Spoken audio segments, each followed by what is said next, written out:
Morning class. कल हमने राजनीति विज्ञान के अंदर इकाई 1 और पार्ट ए का लेसन किया था, समानता और स्वतंत्रता। कुल मिला के पार्ट ए के अंदर, इकाई 1 के अंदर 4 चैप्टर थे, जो चारों हमारे कंप्लीट हो चुके थे। आज हम पार्ट बी क्या पढ़ रहे हैं? पार्ट बी और इकाई 1। इसका जो सेकंड पार्ट है, जो राजनीति विज्ञान जो है, वो 2 पार्टों में डिवाइड है, पार्ट ए और पार्ट बी। जिसके अंदर पार्ट ए के अंदर 4 इकाई हैं और पार्ट बी के अंदर भी 4 इकाई हैं। जिसमें से पार्ट ए की इकाई नंबर 1 में 4 लेसन कंप्लीट हो चुके हैं। नेक्स्ट जो आज हम शुरू कर रहे हैं वह पार्ट बी का इकाई नंबर 1 लेसन नंबर 1। इकाई का जो हमारा नाम है वह है भारत का संविधान, और उसके अंदर लेसन 1 जो है वह है भारत के संविधान की विशेषता।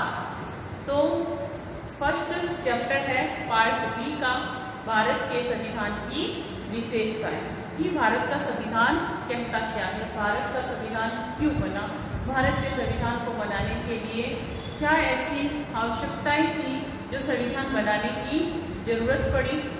ये सब हम इस लेसन के अंतर्गत पढ़ेंगे कि भारत की संविधान की क्या क्या विशेषताएं हैं, और उन विशेषताओं के रहते क्या भारत का शासन संचालन सुचारू रूप से संभव हो पाया है या नहीं हो पाया है।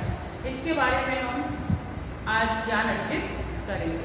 तो देखिए, इसके अंतर्गत सबसे पहले जो संविधान का निर्माण हुआ, अगर हम बात करें भारतीय संविधान के निर्माण की, तो भारत के संविधान का निर्माण का नाम आते ही दिमाग में किसका नाम घूमता है? डॉक्टर भीमराव अंबेडकर का। क्यों? क्योंकि कहा जाता है कि भीमराव अंबेडकर ही भारत के संविधान को बनाने में इन्होंने अपना महत्वपूर्ण योगदान दिया था। उन्हीं के शब्दों में ये लेसन शुरू हो रहा है कि भीमराव अंबेडकर भारत के संविधान के बारे में अपने क्या विचार रखते हैं। तो देखिए, डॉक्टर भीमराव अंबेडकर के अनुसार उन्होंने कहा, मैं अनुभव करता हूँ कि भारतीय संविधान कार्य संचालन योग्य है। क्या कहा उन्होंने? जब ये संविधान बनकर पूर्ण हो गया तब उन्होंने अपने शब्दों में अपने विचार दिए, जिसमें उन्होंने कहा कि मैं अनुभव करता हूँ, संविधान बनाने के बाद उनको ऐसा लगा कि जो भी मैंने अभी तक कार्य किया है, उस कार्य के एक्सपीरियंस से ये लगा उन्हें कि जो भारत का संविधान है वह कार्य संचालन योग्य है, कि उसके अंतर्गत उसका जो भी भारत का संविधान बनाया गया है वह सुचारू रूप से कार्य संचालन योग्य है, कार्य को आगे बढ़ाने योग्य है। क्यों? क्योंकि वह लचीला है। क्या है वह? लचीला। लचीला से तात्पर्य क्या होता है भाई? जिसके अंतर्गत आसानी से, बहुत ज्यादा आसानी तो नहीं होती है, लेकिन फिर भी हम जिसमें परिवर्तन कर सकें, वह होता है लचीलापन। तो उन्होंने कहा कार्य संचालन योग्य है कि वह लचीला है तथा इसमें शांति काल व युद्ध काल में देश की एकता बनाए रखने का सामर्थ्य है।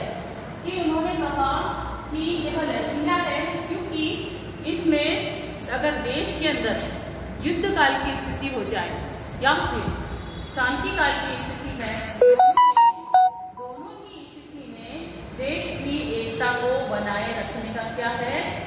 सामर्थ्य है, योग्यता है, कि वह हर परिस्थिति में, कठिन से कठिन परिस्थिति में और आसानी की परिस्थिति, यानी जो शांतिपूर्ण स्थिति है, उस स्थिति में भी इसके अंतर्गत क्या है? संपूर्ण देश को एकता के सूत्र में बांधे रखने की सामर्थ्यता है, योग्यता है। इसीलिए इन्होंने यह शब्द कहे डॉक्टर भीमराव अंबेडकर ने। क्या कहा? वापिस से देखिए एक बार। भीमराव अंबेडकर ने कहा, मैं अनुभव करता हूँ कि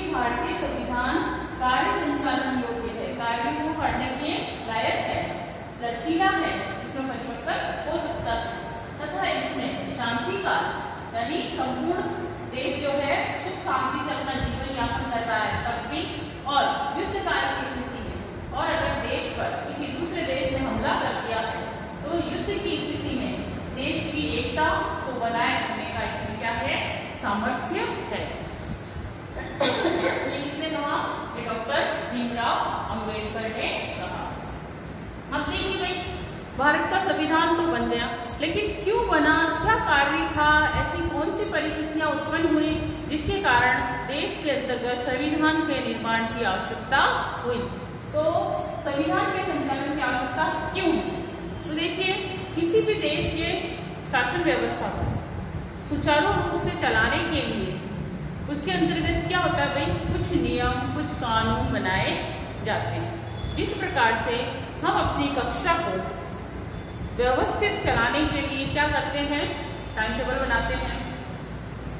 एक पीरियड के बाद दूसरा पीरियड आता है, दूसरे सब्जेक्ट का, तीसरे सब्जेक्ट का, है ना, उसके बाद चौथे सब्जेक्ट का, फिर इंटरवल होती है और फिर वापस से नेक्स्ट पीरियड होते हैं। तो क्या क्यों होता है ये इसलिए कर रखा है हमने, टाइम टेबल इसलिए बना रखा है कि जो हमारा स्कूल का संचालन जो है वह सुचारू रूप से हो सके और कार्य जो है वह सही दिशा में हो सके, सभी विषयों की पढ़ाई समुचित रूप से हो सके। तो इसीलिए किसी भी देश को अगर शासन करना है तो उसके अंतर्गत आवश्यक है कि वह कुछ नियम और कानूनों को अवश्य बनाकर रखे। तो देखिए, इसके अंतर्गत किसी भी देश के संविधान व राजनीतिक व्यवस्था में उस देश की आस्था, विश्वासों, आधारभूत शाश्वत मूल्यों और सिद्धांतों के समेकित दर्शन होते हैं। जब हम किसी भी देश के संविधान को देखते हैं या उसकी राजनीतिक व्यवस्था को देखते हैं तो उसके अंतर्गत हमको उस देश की आस्था है कि उस देश की आस्था किस धर्म में है, वह किस पे विश्वास करता है, ऐसे कौन से मूल्य या सिद्धांत हैं जिनके कारण देश जो है वह एकता के सूत्र में बंधते हुए आगे बढ़ रहा है। तो भारत के संविधान निर्माताओं ने भी हमारे देश की ऐतिहासिक, सामाजिक, धार्मिक, आर्थिक और राजनीतिक ये सारी परिस्थितियां हैं, इन परिस्थितियों को ध्यान में रखते हुए संविधान का क्या किया भाई, निर्माण किया। जो भी परिस्थितियां हमारे देश की थी, कौन कौन सी, ऐतिहासिक, सामाजिक, धार्मिक, राजनीतिक, इन सभी परिस्थितियों को ध्यान में रखते हुए एक संविधान का निर्माण किया गया। और उस संविधान का निर्माण करने का लक्ष्य क्या था भाई, एक ही लक्ष्य था कि लोक कल्याणकारी राज्य की स्थापना की जाए, एक ऐसा राज्य का निर्माण हो जिसमें ज्यादा से ज्यादा लोगों का क्या हो, कल्याण हो, ज्यादा से ज्यादा लोगों के लिए कल्याणकारी योजनाएं बनाई जाए। ऐसे कल्याणकारी राज्य की स्थापना के लिए संविधान का निर्माण किया गया। इसी की पूर्ति के लिए उन्होंने क्या किया, संविधान की प्रस्तावना में संविधान के आदर्शों को स्पष्ट किया। जब संविधान का निर्माण हुआ तो सबसे पहले क्या बनाई गई भाई, संविधान की प्रस्तावना बनाई गई। और उस प्रस्तावना में क्या कहा गया, उस प्रस्तावना में संविधान के आदर्शों को, संविधान की जो आवश्यक बातें थी उनको क्या रखा गया। जैसे शुरुआत में ही प्रस्तावना में कहा गया है, हम भारत के लोग, ये क्या कहा गया है, ये एक आदर्श के रूप में भी स्पष्ट किया जा सकता है कि हम सब भारत के लिए और भारत हमारे लिए है, हम सब भारत के लोग। ये किसमें कहा गया है, यह कहा गया है भारत के अंतर्गत संविधान की प्रस्तावना में। तो यह स्पष्ट किया गया है कि हम भारत के लोग, इसको आदर्श माना गया है। हमारे संविधान की अपनी विशिष्टताएं हैं, बहुत सारी अच्छी इसके अंतर्गत योग्यताएं हैं जो उसे विश्व के अन्य संविधानों से क्या कर देती है भाई, अलग कर देती है। अगर हम अपने देश के संविधान की बात करें तो हमारे देश का संविधान बिल्कुल अलग है। अगर हम दूसरे देशों की बात करें तो हमारे देश का जो संविधान है कोई किसी एक देश से मिलकर नहीं बना है। जब संविधान निर्माताओं ने संविधान के बारे में संविधान बनाने के बारे में विचार किया, तब सभी देशों के, विश्व में जितने भी देश थे उन सभी देशों से क्या लिया गया भाई, संविधान को, उस सभी देशों के संविधान को पढ़ा गया और पढ़ने के बाद उनको जो अच्छा लगा वह उस देश से भारत ने क्या करा, ग्रहण किया। ऐसी बहुत सी चीजें हैं जो अलग अलग देशों से हमारे देश के संविधान के अंतर्गत ली गई हैं। इसीलिए हमारे देश के संविधान को क्या कहा जाता है भाई, विशिष्ट और एक बहुत बड़ा संविधान कहा जाता है। विश्व का अगर सबसे बड़ा संविधान है तो वह है भारत का। और कैसा संविधान है हमारे देश का, लिखित संविधान है, लिखित जो कि लिखा गया है। तो इसके अंतर्गत बहुत से अन्य देशों से क्या लेके बना है, संविधान का निर्माण हुआ है। यहाँ संविधान निर्माताओं की बुद्धिमत्ता और दूरदृष्टिता का भी प्रमाण मिलता है कि इसके अंतर्गत जो संविधान निर्माता जब संविधान के बारे में अपने विचार आपस में एक दूसरे के सामने रख रहे थे और एक दूसरे से विचार विमर्श कर संविधान का जब निर्माण किया जा रहा था, तब इसके अंतर्गत बहुत से ऐसे बुद्धिमत्ता लोग जिनके अंदर विशिष्ट बुद्धि थी और दूरदृष्टिता का प्रमाण भी दिखाई देता है। उन्होंने विश्व के महत्वपूर्ण जो संविधान है उसमें से श्रेष्ठ गुणों को क्या करा है, तो संविधान में समावेश किया है। दूसरे देशों के जो विशिष्ट गुण थे, अच्छी जो चीजें थी, वह लेकर हमारे देश के संविधान में उसे लिखा है और हमारे देश के संविधान में उसका निर्माण किया है। उन्होंने भारतीय परिस्थितियों के अनुसार कि जिस प्रकार से भारत की परिस्थिति होगी उसकी आवश्यकता अनुसार उसमें वांछनीय परिवर्तन किए जाने का भी विकल्प रखा है कि हमेशा परिस्थितियां देश की, या फिर हम कह सकते हैं किसी भी, अगर हम संविधान को या इन नियमों को अपने घर से भी जोड़ के देखें कि जिस प्रकार से किसी भी घर को सुचारू रूप से चलाने के लिए किसकी आवश्यकता होती है, नियमों की जरूरत होती है, कानून की जरूरत होती है, उसी प्रकार से देश को भी चलाने के लिए कुछ नियम, कुछ परिस्थितियां, कुछ कानून बनाने की आवश्यकता होती है। तो इसके अंतर्गत ऐसी परिस्थितियों को भी ध्यान में रखा गया कि आज जिस प्रकार की परिस्थिति है, आने वाले समय में ऐसी परिस्थिति ना होकर परिवर्तन हो जाए। परिवर्तन अगर होता है तो इस संविधान के अंतर्गत क्या किया जा सकता है, आवश्यकता अनुसार इसमें भी परिवर्तन किया जा सकता है। तो इस बात को ध्यान में रखते हुए क्या किया गया भाई, इन परिस्थितियों को आवश्यकता अनुसार परिवर्तन किए जाने का एक विकल्प भी रखा गया है, जिसे हम कहते हैं संविधान संशोधन। कि कोई भी संविधान अगर बन गया है और उसमें आवश्यकता अनुसार कुछ परिवर्तन करना है परिस्थितियों को ध्यान में रखते हुए, तो वो क्या कहलाता है, संविधान संशोधन कहलाता है। तो देखिए इसके अंतर्गत इसीलिए जो भारत का संविधान है उसे क्या कहा गया है, एक जीवंत संविधान कहा गया है। जीवंत संविधान का तात्पर्य जिस प्रकार से हम जीवन यापन कर रहे हैं उसी प्रकार से संविधान भी एक क्या है, जीवंत दस्तावेज है। उसके अंदर क्या है, जीवन है। जीवन से तात्पर्य क्योंकि उसके अंतर्गत समय समय पर क्या हो रहा है भाई, परिवर्तन हो रहा है, इसीलिए इसे क्या कहा गया है, जीवंत दस्तावेज भी कहा गया। जीवंत दस्तावेज इसलिए कहा गया है क्योंकि उसमें परिवर्तन किया जा सकता है परिस्थितियों के अनुसार। जब परिस्थितियों के अनुसार संविधान के अंतर्गत परिवर्तन किया जाता है तो वह एक प्रकार से जीवंत हो जाता है। जीवंत यानी हमारे साथ ही जीवित रहता है। तो यह जो भारत का जो संविधान है वह कैसा संविधान है, उसे कैसा दर्जा दिया गया है, जीवंत दस्तावेज का दर्जा दिया गया है। यह संविधान जो है वह हमारे देश का सर्वोच्च कानून है, सबसे बड़ा, सबसे ऊंचा कानून है जो जो क्या करता है भाई, शासकीय तंत्र को सक्रिय रूप से काम करने व व्यवस्था को संचालित करने की दिशा निर्देशित करता है। कि इसके अंतर्गत इसको सर्वोच्च कानून क्यों कहा गया है? इसको सर्वोच्च कानून इसलिए कहा गया है क्योंकि इसके अंतर्गत जो शासकीय तंत्र है, शासकीय तंत्र से तात्पर्य है कि देश का जो शासन संचालन है उसको सही प्रकार से कार्य करने के लिए एक दिशा प्रदान की गई है, दिशा निर्देशित की गई है कि इस दिशा में देश का जो शासन है वो क्या होगा, संचालित होगा।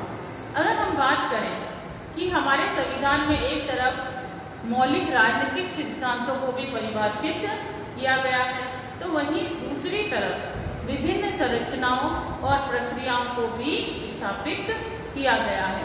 इस प्रक्रिया के अंतर्गत मौलिक अधिकार, नीति निर्देशक सिद्धांत, नागरिकों के मूल कर्तव्य भी हैं।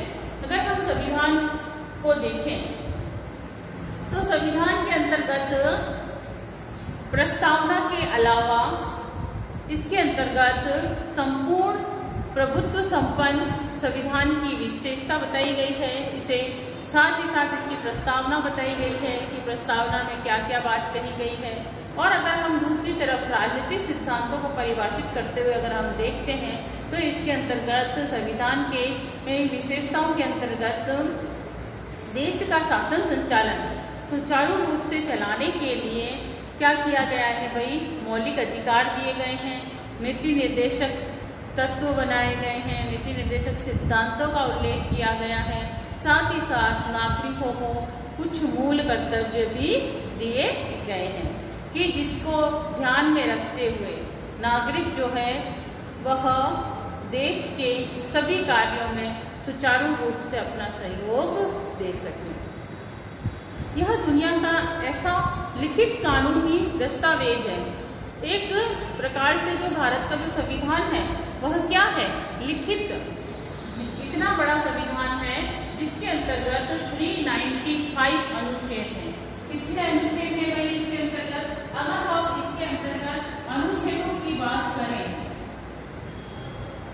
तो संविधान के अंतर्गत 395 अनुच्छेद है। इसके अंतर्गत अनुसूची जो है वो कितनी है, 12 है। अनुसूची 12 है, जो पहले कितनी थी, 8 थी और अब बदलकर कितनी हो चुकी है, 12। अगर हम भाषा की बात करें तो 22 भाषाओं का उल्लेख इसमें 22 भाषाओं का उल्लेख किया गया है। अनुच्छेद 395 है, अनुसूचियां 12 है। तो इस प्रकार से संविधान के अंतर्गत देश का जो संविधान है वह सबसे बड़ा संविधान हमारे भारत का है। अगर हम विश्व की बात करें, विश्व के सभी देशों के अलग अलग संविधान को विस्तृत रूप से अगर हम उसका अध्ययन करेंगे तो हमें ज्ञात होगा कि हमारा जो देश है भारत, उसका संविधान वाकई में सबसे बड़ा और लिखित है जो किसी अन्य देश का नहीं है। तो देखिए इस देश को, भारत के संविधान को बनाने में कितना समय लगा? भारत के संविधान का जब निर्माण किया गया तो इसमें कितना समय लगा? भारत के संविधान में समय, भारत के संविधान बनाने में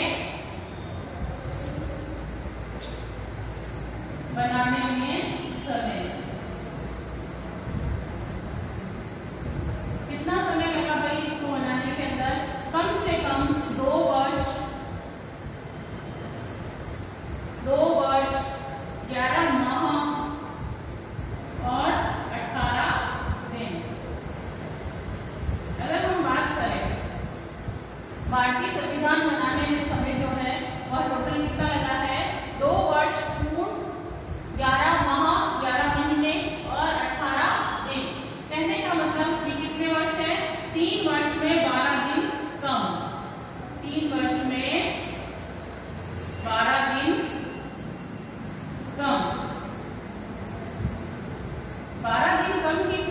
और पूर्ण 3 वर्ष इसके अंतर्गत लग चुके थे जब भारत का संविधान का निर्माण हुआ।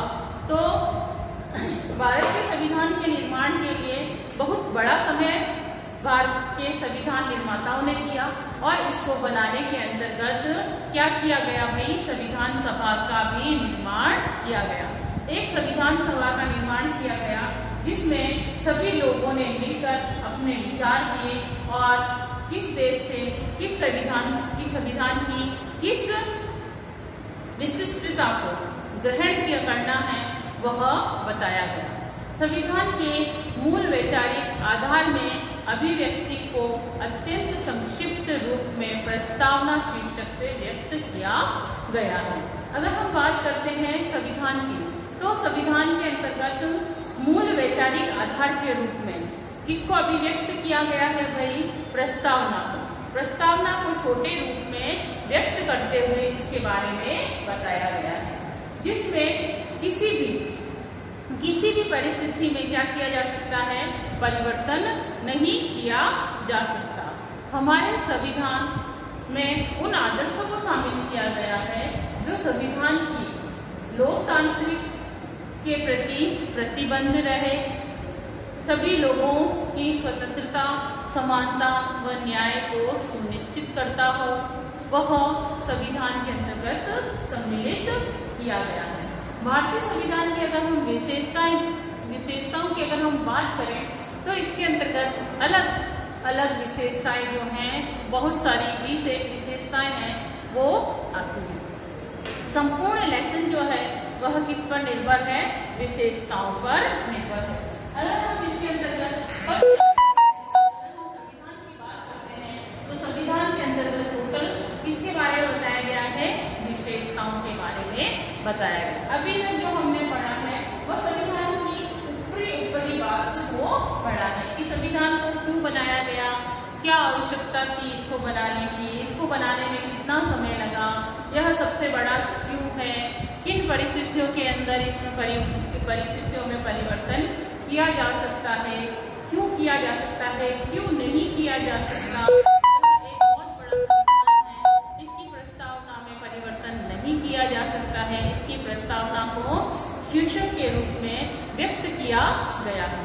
अब जो हम पढ़ेंगे वो पढ़ेंगे भारतीय संविधान की विशेषताएं,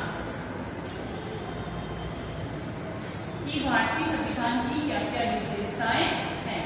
तो देखिए इसके अंतर्गत भारतीय संविधान की अगर हम बात करते हैं तो इसकी विशेषताएं जो है वो निम्नलिखित है, कोई एक तो विशेषता नहीं है। और इसके अंतर्गत अगर हम इस लेसन के अंतर्गत अगर हम क्वेश्चन की बात करते हैं तो आरपीएससी बोर्ड के अंतर्गत सबसे बड़ा क्वेश्चन अगर बन भी जाता है, बड़े से बड़ा क्वेश्चन और छोटे से छोटा क्वेश्चन जो है वह यही बनता है कि भारतीय संविधान की विशेषताओं को स्पष्ट कीजिए कि कौन कौन सी विशेषता है। चाहे तो वह आपसे 8 विशेषताएं पूछ सकता है बड़े क्वेश्चन के रूप में, और चाहे तो छोटे क्वेश्चन के रूप में 2 विशेषताओं का उल्लेख भी पूछ सकता है, या फिर सिर्फ विशेषताओं के नाम पूछ सकता है कि 2 नंबर के अंतर्गत भारतीय संविधान की विशेषताओं को लिखिए। तो देखिए भारतीय संविधान की विशेषताएं।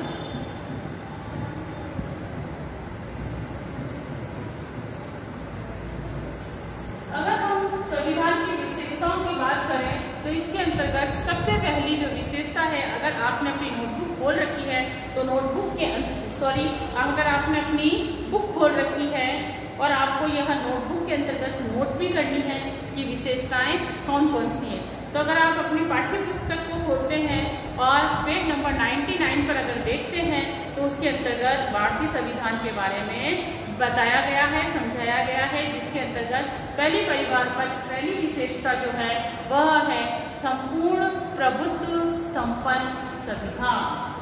पहली जो इसकी विशेषता है वह है संपूर्ण प्रभुत्व संपन्न संविधान।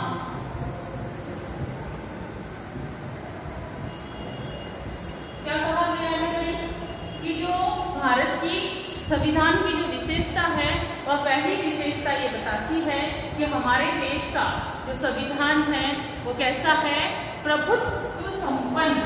कैसा है, प्रभुत्व संपन्न संविधान है।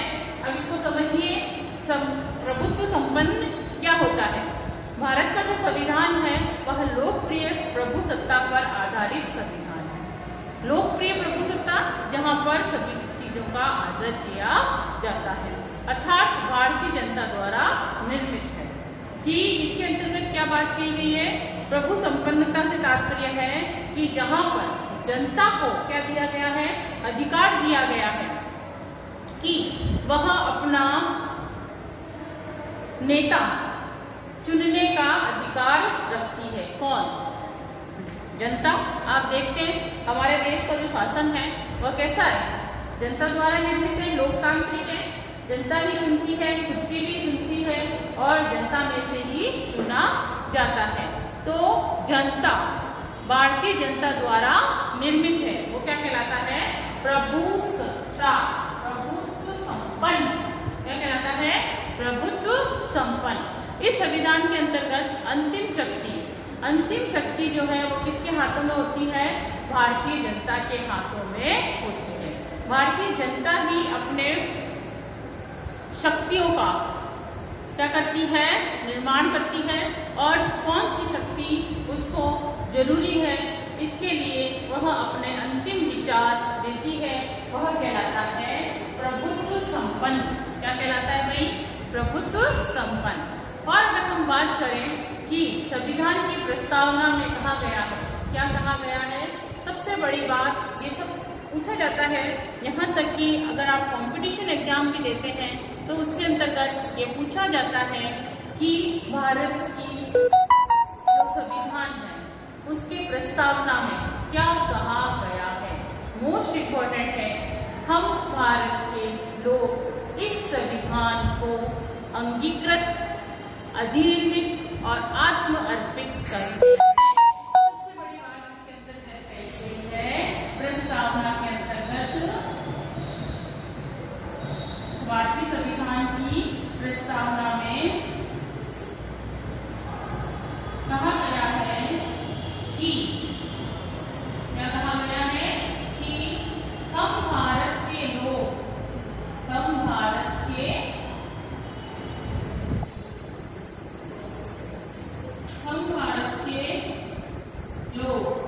क्या कर रहे हैं भाई, हम जितने भी भारत के लोग हैं वह इस संविधान को जो संविधान किया है, हम भारत के लोग इस संविधान को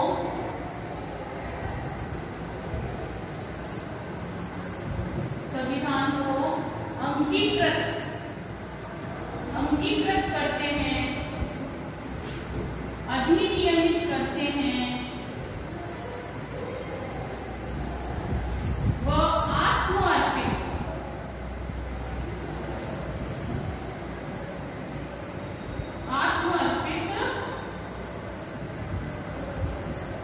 करते हैं। क्या कह रहे हैं भारत के लोग? भारत के लोग कह रहे हैं कि हमारे देश का जो संविधान बनाया गया है हम उसको अंगीकृत करते हैं, यानी अपने ऊपर लागू करते हैं। अधिनियमित जो नियम बना दिए गए हैं उन नियमों का पालन करते हैं तथा आत्मअर्पित आत्मा से इसे स्वीकार करते हैं। ये किसमें कहा गया है भाई? यह कहा गया है भारतीय संविधान की प्रस्तावना में। क्या कहा गया है कि हम भारत के लोग इस संविधान को यानी भारतीय संविधान को अंगीकृत करते हैं, अधिनियमित करते हैं। जो भी नियम कानून बनाए गए हैं उन्हें हम उन नियमों को स्वीकार करते हैं, साथ ही साथ आत्मअर्पित करते हैं। आत्मअर्पित यानी आत्मा से पूर्ण रूप से इसे हम स्वीकार करते हैं।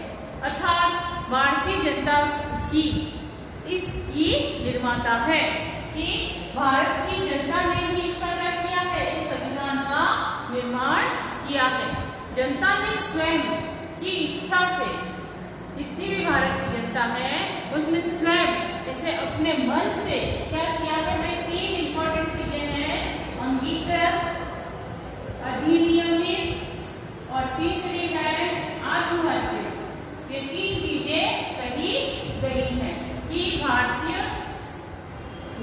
जो है भारत की जनता है, जो भारत की संविधान की जो प्रस्तावना है उसे अपने मन से क्या कर रही है भाई, अंगीकृत कर रही है, अधिनियमित कर रही है और आत्मर्पित कर रही है।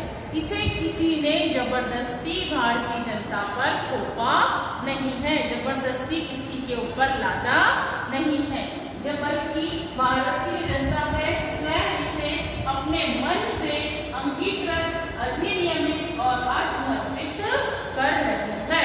यह किसमें कहा गया है कि यह संपूर्ण प्रभुत्व संपन्न संविधान की विशेषता के अंतर्गत इसकी प्रस्तावना में बात कही गई है।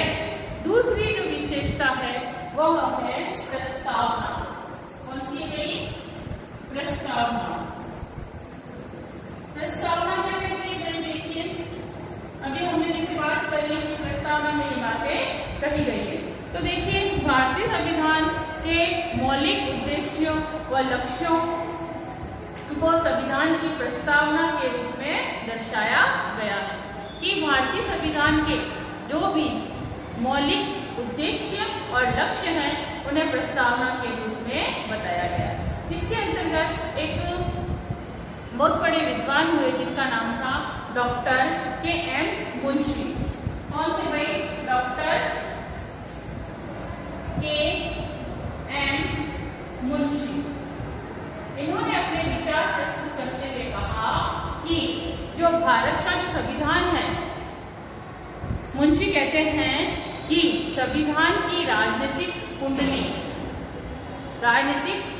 कहा है इन्होंने, इसे संविधान की राजनीतिक कुंडली कहा है।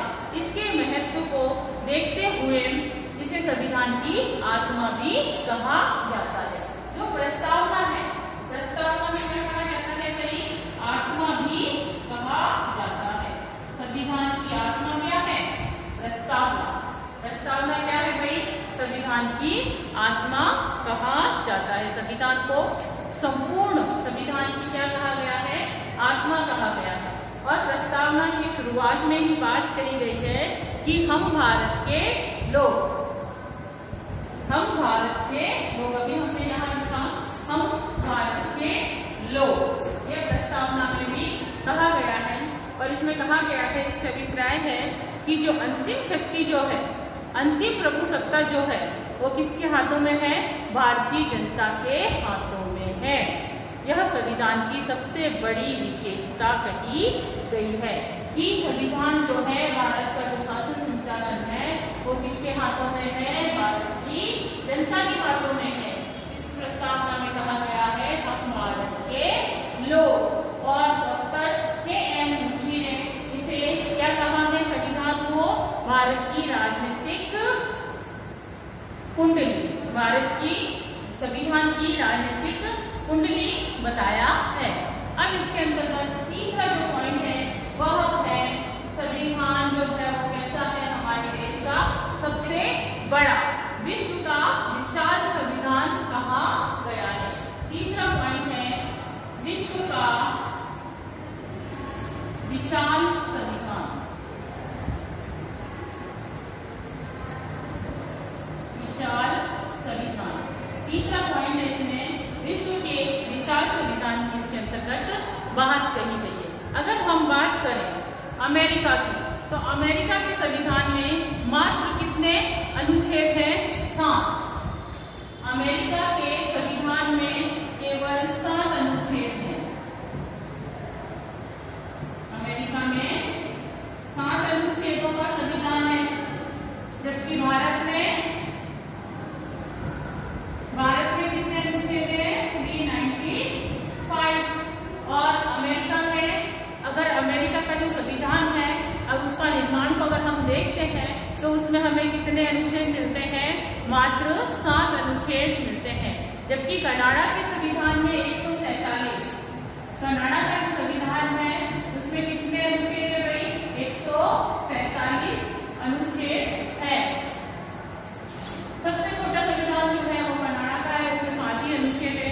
जबकि कनाडा का जो संविधान है, अमेरिका के संविधान में 7 अनुच्छेद है, कनाडा के संविधान में 147 है और अगर हम ऑस्ट्रेलिया की बात करते हैं तो ऑस्ट्रेलिया के संविधान में कुल 128 अनुच्छेद हैं।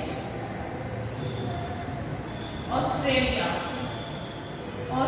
के संविधान में कितने हैं? 128 अनुच्छेदों का वर्णन किया गया है। और अगर हम बात करें दक्षिण अफ्रीका की, तो दक्षिण अफ्रीका के अंतर्गत भी कितने हैं भाई? 153 कितने हैं?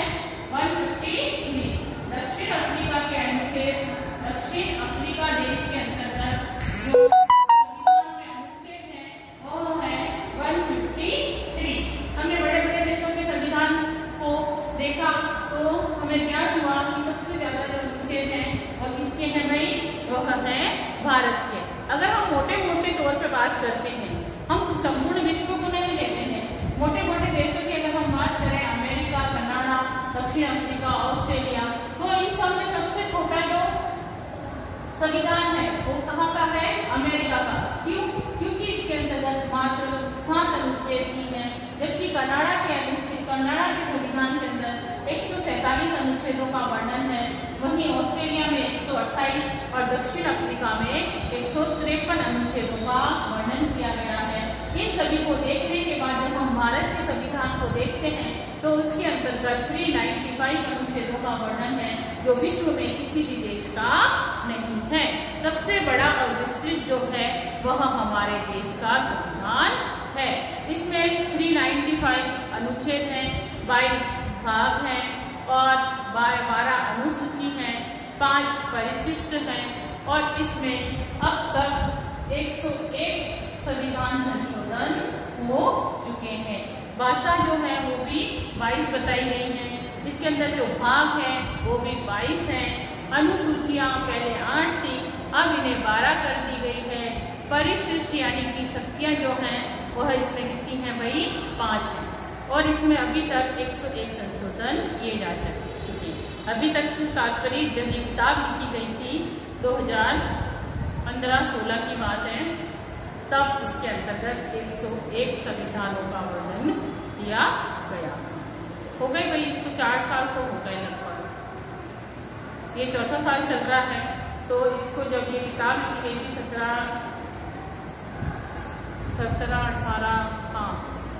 17-18 की बात है भाई। 16 में छप चुकी थी, 17 में बाहर आ चुकी थी। तो 17 जब 2017 चल रहा था तब तक भारत के संविधान के अंतर्गत 101 संविधान संशोधन हो चुके थे। और संशोधन की जो प्रक्रिया है वह अभी तक जारी है। अभी इसके अंतर्गत परिवर्तन रुके नहीं हैं। अगर समय की मांग होती है, परिस्थितियों के अनुरूप इसमें आज भी परिवर्तन हो सकता है। इस कारण भी इसका विशाल रूप जो है वो देखने को मिलता है कि हमारे देश का जो संविधान परिवर्तन है, संविधान संशोधन है, वह समय अनुसार चलता रहता है, रुकता नहीं है। इसीलिए यह एक विस्तृत संविधान के रूप में भी जाना जाता है। भारतीय संविधान जो है वो कैसा है? संघात्मक है। कैसा है हमारे देश का संविधान? संघात्मक है। और इसमें संघ और राज्यों के बीच शक्तियों जो संबंध है वह उसका बहुत व्यापक रूप से वर्णन किया गया है। राज्य की शक्तियां अलग होती हैं और केंद्र की शक्तियां अलग होती हैं। इन दोनों के बीच में जो संबंध है उनका भी इसमें वर्णन किया गया है।